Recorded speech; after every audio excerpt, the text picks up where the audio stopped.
నమస్కారం, సుమన్ టీవీకి స్వాగతం. దశమహావిద్యలు అంటే ఎవరు?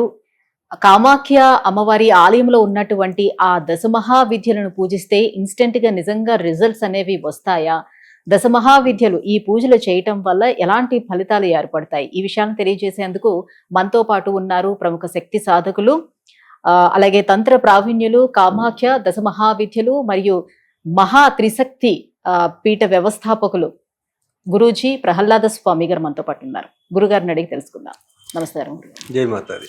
గురుగారు, కామాఖ్య అమ్మవారి టెంపుల్ గురించి మీ దగ్గర నుంచి చాలా విషయాలు నెమ్మదిగా తెలుసుకుంటూనే వస్తూ ఉన్నాము. సో ఎందుకు పంచమహాబలి నిర్వహిస్తారు, ఎందుకు కుమారి పూజలు నిర్వహిస్తారు, అమ్మవారి టెంపుల్ యొక్క ప్రాశస్త్యం ఏంటి, ఇవన్నీ కూడా మీరు వివరిస్తూ వచ్చారు. అయితే ఇక దశమహావిద్యల గురించి తెలుసుకోవాలి అని అనుకుంటున్నాం. ఏమిటి దశమహావిద్యలు? ఎవరు ఈ దశమహావిద్యలు? ఎందుకు చేస్తారు దశమహావిద్యలకి పూజలు? దశమహావిద్యలు అనేవారు కామాఖ్య పీఠంలో వెలిసిన 10 మంది దేవతలు. దశమహావిద్యల గురించి ఇన్స్టెంట్ రిజల్ట్స్ వస్తాయంటే ఒకటే ఒక సమాధానం చెప్పాలంటే ఎస్ వస్తాయి. ఎస్, 100% వస్తాయి. కాబట్టి ప్రజలు ఈ మధ్య దశమహావిద్యలు పూజలకి ఎక్కువ ఇంట్రెస్ట్ చూపిస్తున్నారు.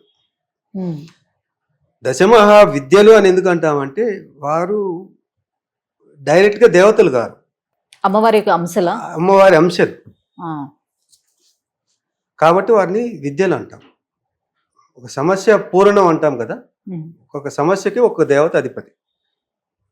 అలా దశమహావిద్యల్ని మనం పూజిస్తాం. అందుకే దశమహాదేవతలు అను దశమహావిద్యలనే అంటాం. ఇండివిజువల్గా అన్నప్పుడు దేవత అంటాం.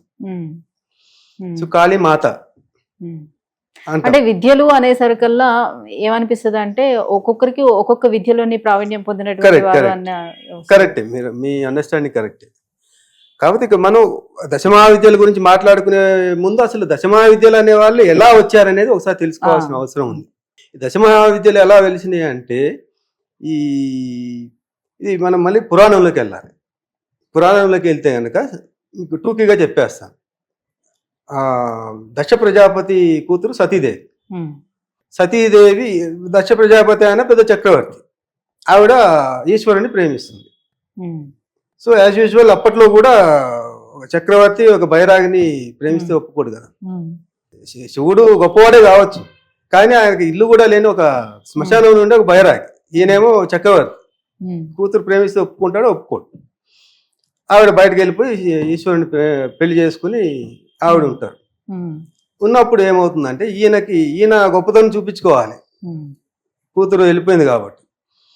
ఈయన ఈశ్వరుడి మీద పగ తీసుకోవటం కోసం ఒక దక్ష యజ్ఞం ఒకటి ప్లాన్ చేస్తాడు. దాన్ని దక్ష యజ్ఞం అంటారు.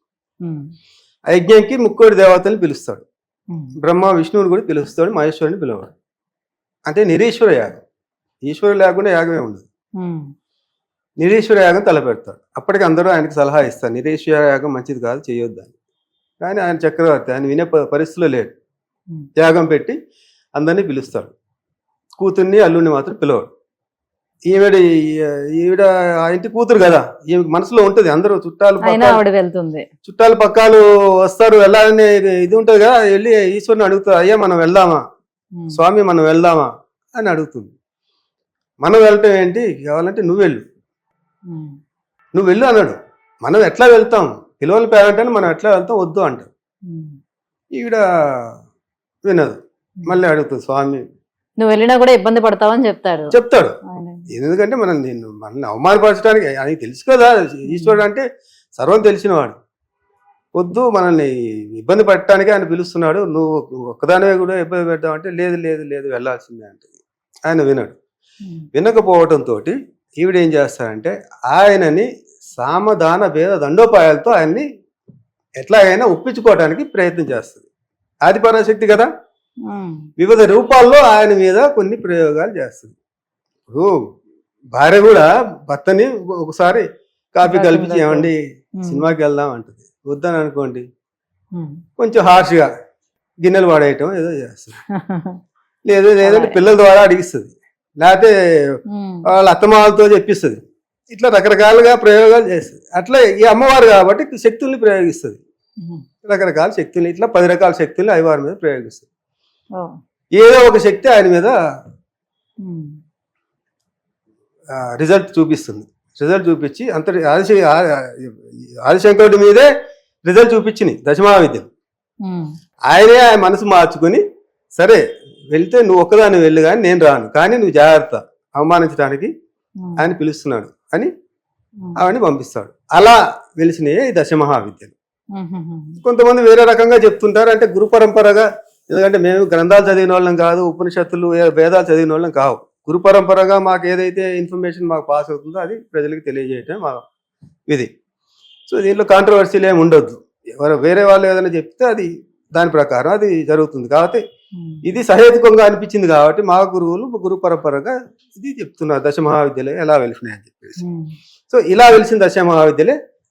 సో శివుడు పైన పార్వతీదేవి వదిలినటువంటి విద్యలు ఇవన్నీ విద్యలు, ఆ విద్యలే ఇప్పుడు మనకి దశమహావిద్యలుగా వచ్చినాయి. ఈ దశమహావిద్యలు ఎప్పుడైతే కామాఖ్యాదేవి శరీరం 3 ఇప్పుడు ఆవిడ ఇది కూడా మీకు ఒక తుకిగా చెప్పేస్తాను. ఆవిడ ఎప్పుడైతే దక్షయజ్ఞంలో పడి ఆమె ఆత్మాహుతి చేసుకుంటే అప్పుడు శరీరాన్ని ఈశ్వరుడు విష్ణుమూర్తి ఖండఖండాలే చేసి 51 ముక్కలై అష్టాదశ శక్తి పీఠాలుగా వెలిసింది. ఆ అష్టాదశ శక్తి పీఠాల్లో ఒకటి యోని భాగం పడిన ప్రదేశం కామాఖ్య. ఆ కామాఖ్యలో వచ్చి దశమహావిద్యలన్నీ వచ్చేసి కామాఖ్య అమ్మవారి దగ్గర వెలిసింది. అందుకే ఆ కామాఖ్య గుడి చుట్టూ కూడా దశమహావిద్యలు అక్కడక్కడే ఉంటాయండి. దశమహావిద్యలు కూడా ఒక్కొక్క విద్య ఒక్కొక్క ప్రాశస్త్యం పొందింది. సో విద్యలు ఎందుకు అంత ప్రాముఖ్యత అంటే ఒక్కొక్కరు ఒక్కొక్క అధిపతి. కాళీ ఉన్నారు, కాళీ కాలానికి అధిపతి, శత్రు నాశనం చేస్తారు. అందుకని కాళీమాతని, అంటే శత్రు భయం ఉన్న వాళ్ళు, శత్రువుల్ని ఎదుర్కోవాలనుకున్న వాళ్ళు కాళీమాతకి పూజ చేస్తారు. తర్వాత తారాదేవి ఉన్నారు. తారాదేవి వాక్శుద్ధిని ఇస్తుంది. వాక్శుద్ధి ఇస్తుందంటే దాని అర్థం ఇప్పుడు సినిమా యాక్టర్లు ఉన్నారు, తర్వాత గాయకులు ఉన్నారు, తర్వాత రాజకీయ నాయకులు ఉన్నారు. వీళ్ళందరికీ వాక్శుద్ధి కావాలి. చాలా మంది రాజమాతంగి చేయించుకుంటా ఉంటారు రాజకీయ నాయకులు. రాజమాతంగి ఏంటి? వశీకరణ, జన వశీకరణ, మాస్ వశీకరణ ఇస్తారు రాజమాతంగి అమ్మవారు. వాక్శుద్ధి లేకుండా జనవశీకరణ నీకు ఎక్కడి నుంచి వస్తుంది? రాజమాతంగి చేయించుకున్న వాళ్ళు, జనవశీకరణ కావాల్సిన వాళ్ళు, ఈవెన్ ఫిల్మ్ స్టార్స్ కూడా, వీళ్ళకి కూడా జనవశీకరణ కావాలి. వాళ్ళ ఫిల్మ్ సక్సెస్ అవ్వాలి, జనాలు వాళ్ళకి అట్రాక్ట్ అవ్వాలంటే జనవశీకరణ కావాలి. వశీకరణ అయినంత మాత్రం సరిపోదుగా, వశీకరణ కావాలంటే మీకు వాక్శుద్ధి కావాలి. వాక్శుద్ధి కావాలంటే కంపల్సరిగా మీరు తారామాతకు చేసుకోవాలి. సో అలాగే మళ్ళీ మీకు డబ్బు కావాలనుకోండి, డబ్బు కావాలంటే మళ్ళీ లక్ష్మీదేవి అవతారం మన కమలాత్మికాదేవి చేసుకోవాలి. కమలాత్మిక ఇప్పుడు దశమహావిద్యలు అందరూ కూడా ఏదో తాంత్రిక స్పెషల్గా క్రియేట్ చేసిన తాంత్రిక దేవతలు కారు. ప్రతి ఒక్క దేవత ఒక దేవత స్వరూపమే. ఇప్పుడు కమలాత్మికాదేవి అంటాము. కమలాత్మిక అంటే లక్ష్మీదేవి స్వరూపం. కాళీమాత, తారామాత సరస్వతి. అట్లాగే మీకు త్రిపుర సుందరి, షోడశి, అట్లాగే భువనేశ్వరి, త్రిపుర భైరవి అంటే అమ్మవారి స్వరూపమే. ఇట్లా ప్రతి ఒక్క దేవత కూడా సాత్విక దేవతలకి తాంత్రిక రూపం. అలా అనుకుంటే విష్ణుమూర్తి తాంత్రిక రూపం మన లక్ష్మీ నరసింహస్వామి. లక్ష్మీ నరసింహస్వామి కూడా తాంత్రిక రూపమే. చాలా చోట్ల లక్ష్మీ నరసింహస్వామి కూడా జంతుబలి ఇస్తారు, తాంత్రిక పద్ధతిలో పూజలు చేస్తారు. కొన్ని క్షేత్రాలు ఉన్నాయి, ఇప్పటికీ ఉన్నాయి. అయితే అఫీషియల్ గా జరగదు, అన్అఫీషియల్ గా ఉంటుంది జంతుబలి అక్కడ. కొన్ని చోట్ల తప్పదు. ఇక్కడ కూడా ఆదిశంకరాచార్యుల వారు అన్ని చోట్ల 18 శక్తిపీఠాలు జంతుబలిని నిషేధించి ఇక్కడ మాత్రం ఓకే చేశారంటే ఆ పద్ధతి ప్రకారం జరగాలి కాబట్టి. సో కాబట్టి ఇక్కడ మనం చెప్పుకుంటుంది అంటే ఈ దశమహావిద్యల్ని మనం ఎవరినైతే మనం ఆరాధిస్తామో, ఒక్కరిని ఆరాధించినంత మాత్రం మనకి రిజల్ట్ రాదు. 10 మంది దేవతల్లో మన సమస్యని బట్టి, మనకి ఉన్న బ్యాక్గ్రౌండ్ ఏదైతే మనం అనలైజ్ చేస్తాం, ఎవరైనా మన దగ్గరికి వచ్చారనుకోండి, వాళ్ళకి ఏ సమస్య దేని వల్ల వచ్చింది, ఏమేం చేయాలి అనేది ఒకటి అనాలిసిస్ చేస్తాం. ఇప్పుడు కోర్టు తగాదాలు ఉన్నాయనుకోండి, ఎవరికైనా లేకపోతే శత్రువులు ఎవరన్నా వాళ్ళ మీద దాడి చేస్తున్నారు. అలాంటి వాళ్ళకి ఖాళీ చేసుకుంటే కాదు, ఎందుకంటే ఖాళీ శత్రు నాశనం చేస్తుంది. శత్రు నాశనం ప్రతిసారి ఉపయోగపడదు మనకి. అలాంటి వాళ్ళకి బగలాముఖి అమ్మవారిని చేసుకోవాలి. బగలాముఖి అమ్మవారి అంటే శక్తి స్తంభన చేస్తారు. కోర్టులో మనకు వ్యతిరేకంగా ఉన్న వాదిస్తున్నారు అనుకోండి, వాడి మీద మనం బగలాముఖి ప్రయోగించామంటే వాడి మనసు మారిపోతుంది, గట్టిగా మనకు వ్యతిరేకంగా మాట్లాడలేడు. సో వేరే ఎవరన్నా మన ప్రత్యర్థి ఉన్నాడు, సపోజ్ ఒక పొలిటీషియన్ ఉన్నాడు, వాళ్ళకి వ్యతిరేకంగా ఎవరన్నా మాట్లాడుతున్నారు, వాళ్ళకి వ్యతిరేకంగా బగలాముఖి చేశారంటే శత్రు స్తంభన జరుగుతుంది. సో అలా శక్తి స్తంభన అంటే ఆ పూజ క్రమంలోని హోమం లాంటివి ఏమైనా నిర్వహిస్తూ ఉంటారా? ఖచ్చితంగా హోమం ఉంటుంది. దశ మహావిద్యలకు కూడా బలులు ఏమైనా ఉంటాయి? ప్రతి ఒక్క దేవతకి బలి ఉంటుంది. మీరు దశమహావిద్యాల దగ్గరికి వెళ్ళారనుకోండి, దశమహావిద్యాలలో ముగ్గురు దశమహావిద్యాలు లోపలే ఉంటారు, అమ్మవారి గర్భగుడిలో ఉంటారు. త్రిపుర భైరవి, త్రిపుర సుందరి, మాతంగి, తర్వాత కమలాత్మిక, వీళ్ళు ముగ్గురు లోపల ఉంటారు. మనం బయటకు వచ్చిన తర్వాత ధూమావతి అమ్మవారు ఉంటారు రైట్ సైడ్, కిందికి వెళ్తే భైరవి, తర్వాత ఇటువైపు మెట్ల కిందకి దిగుతూ ఉంటే వారాహి మన తారామాత ఉంటారు, తర్వాత కిందకి వెళ్తే కాళీ, తర్వాత చిన్నమస్తాదేవి దాటి బయటకు వెళ్ళిన తర్వాత మళ్ళీ బగలాముఖి అమ్మ ఉంటారు. కొంచెం పైకి వెళ్తే కొండపైన మళ్ళీ భువనేశ్వరి దేవి ఉంటారు. ఏ దేవత దగ్గరికి వెళ్ళినా కూడా ఖచ్చితంగా బలిపీఠం ఉంటుంది. ఎవరి మొక్కుకు తగ్గట్టు, ఎవరి పని తగ్గట్టు ఆ దేవత దగ్గరికి వెళ్ళి మేకను తీసుకెళ్తారా, లేకపోతే పావురాన్ని తీసుకెళ్తారా ఏంటి అనేది వాళ్ళ దీన్ని బట్టి ఉంటుంది. ఎక్కువగా ఏంటంటే దున్నపోతు బలి అమ్మవారి దగ్గర జరుగుతుంది, తర్వాత కాళీమాత దగ్గర ఎక్కువ జరుగుతుంది.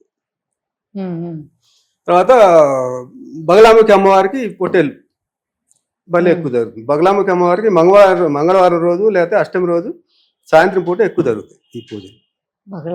బగలాముఖి శక్తి స్తంభన చాలా ముఖ్యమైన విద్య. మళ్ళీ కొంతమంది రాజయోగం కోరుకుంటూ ఉంటారు, ప్రమోషన్, బ్యూరోక్రాట్స్ కి ప్రమోషన్స్ కావాలి, దానికోసం భువనేశ్వరం అమ్మవారికి చేసుకోవాలి. రాజకీయ నాయకులు, ఎమ్మెల్యే, మినిస్టర్ కావాలి. అంటే ఎవరుండే ఆ పొజిషన్ కి తగ్గట్టుగా వాళ్ళకి ఎలాంటి కోరిక ఉందో ఆ కోరికని మీరు తెలుసుకొని, సో దశ మహావిద్యల్లోనే ఎవరి దగ్గర పూజ చేయించాలనేది తీసుకెళ్లి ఏది బలి ఇవ్వాలి అనేది చెప్తారు. ఖచ్చితంగా సాధారణంగా ఒక్కరితో సరిపోదు, కనీసం అంటే ఇద్దరు దేవతల్ని మనం చేసుకోవాల్సింది. ఒక్కోసారి ముగ్గురు కూడా అవసరం పడతారు. బగలాముఖి శక్తి స్తంభన కావాలి, డబ్బు కావాలంటే మళ్ళీ దానికి ప్రత్యేక దినాల్లోనే చేస్తాము ఇట్లా పూజలు అని ఏమైనా ఉంటుందా? అవి ఉంటాయి, ప్రత్యేకించి ఆ రోజే చేయాలి అంటే కొన్ని రోజులు స్పెసిఫిక్ గా కొన్ని రోజులు ఉంటాయి, ఆ రోజుల్లో చేస్తే మంచిది. లేదంటే ఏ రోజైనా చేసుకోవచ్చు, ఇబ్బంది లేదు. కాకపోతే కొంతమంది నక్షత్రాలు వాటిని చూసి దాన్ని బట్టి చేస్తూ ఉంటారు. కానీ తాంత్రికంలో నక్షత్రాలు జోలికి పోం. తాంత్రికం అంటేనే వ్యతిరేకంగా పోవటం. జాతక దోషాలతో సంబంధం లేదు తాంత్రికానికి. శక్తి సాధనలో జాతక దోషానికి సంబంధం లేదు. జాతకం బాగాలేదు, నక్షత్రం బాగాలేదు, నీ లైఫ్ ఇంతే అంటే కాదు. తాంత్రికం దానికి వ్యతిరేకంగా పోరాడుతుంది. అందుకే నక్షత్రాలు జాతక దోషాలతో సంబంధం లేకుండా మేము ముందుకు వెళ్తాం. కాబట్టి దశమహావిద్యాలకి చేసుకోవాలంటే ఖచ్చితంగా ఒక ఎక్స్పీరియన్స్ ఉన్న ఒక సాధకుడి దగ్గరికి వెళ్ళి వాళ్ళకి సమస్య ఏంటో చెప్తే దాన్ని బట్టి ఏవి చేసుకోవాలి, ఎప్పుడు చేసుకోవాలి, ఎలా చేసుకోవాలి అనేది వాళ్ళు నిర్ణయిస్తారు. అంతేగాని మనం డిసైడ్ అయిపోయేదో యూట్యూబ్లో వస్తుంది కదా, లేకపోతే బుక్స్లోనే చూసి మనంతటా మనం చదవకూడదు. తాంత్రిక మంత్రాలు ఎప్పుడు కూడా సొంతంగా చదవకూడదు. అది ప్రాణాలకి తీసుకొస్తాయి, ప్రాణాల మీదకి వస్తుంది. అది గురువు లేకుండా కొంత సాధన చేసిన వాళ్ళు అయ్యి ఉండాలి. సాధన చేసిన తర్వాత కూడా ఇప్పటికీ మేము గురువులకు చెప్పకుండా ఏ పూజ చేయము. ఇప్పటికి కూడా ఎక్కడైనా హోమం చేస్తున్నాం, లేకపోతే ఎవరికైనా పూజ చేస్తున్నాం, ఖచ్చితంగా గురువులకు చెప్తాం. ఎందుకంటే మాకు బ్యాకప్ ఉండాలి. లేదంటే కనీసం ఇద్దరం వెళ్తాం పూజకి. నేను నాతో పాటు ఇంకొకరిని తీసుకెళ్తాం. ఏదన్నా జరిగినప్పుడు వెనకాల వాళ్ళు. ఏదైనా జరగడం అంటే ఏం జరుగుతుంది? కొన్ని తిరగబడుతూ ఉంటాయి. ఇప్పుడు కొంతమంది మీద చేతబడి జరిగి ఉంటుంది, ప్రయోగం జరిగి ఉంటుంది. వాళ్ళు చాలా ఉగ్రంగా ఉంటారు, చాలా వాళ్ళని కంట్రోల్, 10 మంది ఫ్యామిలీ మెంబర్స్ కూడా వాళ్ళని కంట్రోల్ చేయలేరు. వాళ్ళ మీద ఉన్న శక్తి అలాంటిది ఉంటుంది, దుష్ట శక్తి అనేది. దాన్ని బంధించాలి. అంటే వాళ్ళ నుంచి బయటికి తీసుకురావాలి, దాంతో మాట్లాడాలి. అది రివర్స్ కొట్టి నా మీద అటాక్ చేసింది అనుకోండి, నన్ను నేను కాపాడుకోగలగాలి కదా, కాపాడుకోగలుగుతాం కానీ బ్యాకప్ అన్నమాట. ఆ శక్తి మాకు ఉంటుంది, అది తర్వాత విషయం. కానీ బ్యాకప్ కంపల్సరీ పెట్టుకుంటారు ఎవరు కూడా. ఆ బ్యాకప్ అనేది అనుకోని పరిస్థితులు ఏదైనా జరిగినా కూడా కాపాడటానికి ఒకరు ఉండాలి. మీరే అంత జాగ్రత్తలు తీసుకుంటే మీరు ఎలాంటి జాగ్రత్తలు తీసుకోవాలి. కాబట్టి ఎవరు పడితే వాళ్ళు, ఎలా పడితే అలా మంత్రాలు చదవద్దు, తాంత్రిక మంత్రాలు. మంచి చక్కగా మా దగ్గరికే రావాలని నేను లేదు, ఊర్లలో కత్తి పట్టద్దు. తాంత్రికులు ఎవరైనా తెలిసిన వాళ్ళు ఉంటే వాళ్ళతో చక్కగా సమస్యను వాళ్ళకి వివరించి దాని ప్రకారం సొల్యూషన్ ఏం కావాలి చూసుకుంటే, కానీ రిజల్ట్ మాత్రం చాలా ఫాస్ట్గా ఉంటుంది. అందుకే ఈ మధ్య వేరే మతాల వాళ్ళు కూడా వస్తున్నారు. మతాలతో దాంతో ఏం సంబంధం లేదు, ఎందుకంటే కొన్ని సమస్యలకి ఇక్కడే పరిష్కారం ఉంది, మతంతో సంబంధం లేదు. వాళ్ళు బిలీవ్ చేస్తే చాలు అన్నట్టు. పేర్లు చెప్పకూడదు కానీ ఒక మతంలో పెద్ద పొజిషన్లో ఉండేవాళ్ళే. ఇప్పుడు మనకి పీఠాధిపతులు అంటాము, అట్లా ఆ మతాల్లో ఆ లెవెల్లో ఉండేవాళ్ళు ఉంటారు కొంతమంది. వాళ్ళు కూడా వస్తూ ఉంటారు, స్వామి ఫస్ట్ పేరు చెప్పుకుంటారు, తర్వాత మెల్లిమెల్లిగా కొంచెం క్లోజ్ అయిన తర్వాత నేను ఫలానా స్వామి, మరి మా దగ్గరికి ఎందుకు వచ్చే స్వామి, లేదు స్వామి కొన్నిటికి మీ దగ్గర పరిష్కారం ఉంది, చేపించుకుంటూ ఉంటారు. సో అది దీనిలో ఉండే గొప్పతనం అనమాట. ఎందుకంటే అల్టిమేట్ రిజల్ట్ కావాలంటే ఖచ్చితంగా శక్తి సాధన ద్వారానే తాంత్రిక పద్ధతిలోనే చేసుకోవాలి. అది కూడా ఈ కామాఖ్యాదేవి కానివ్వండి, దశమహావిద్యలు కానివ్వండి, వీటి ద్వారా చేసుకుంటే రిజల్ట్ ఫాస్ట్గా వస్తుంది. ఖచ్చితంగా మనం సమస్య నుంచి బయటపడగలుగుతాం. గురుగారు, కామాఖ్యాదేవి ఆలయంలో ఉన్నటువంటి దశమహావిద్యల గురించి తెలియజేసినందుకు ధన్యవాదాలండి. జై మాతాది.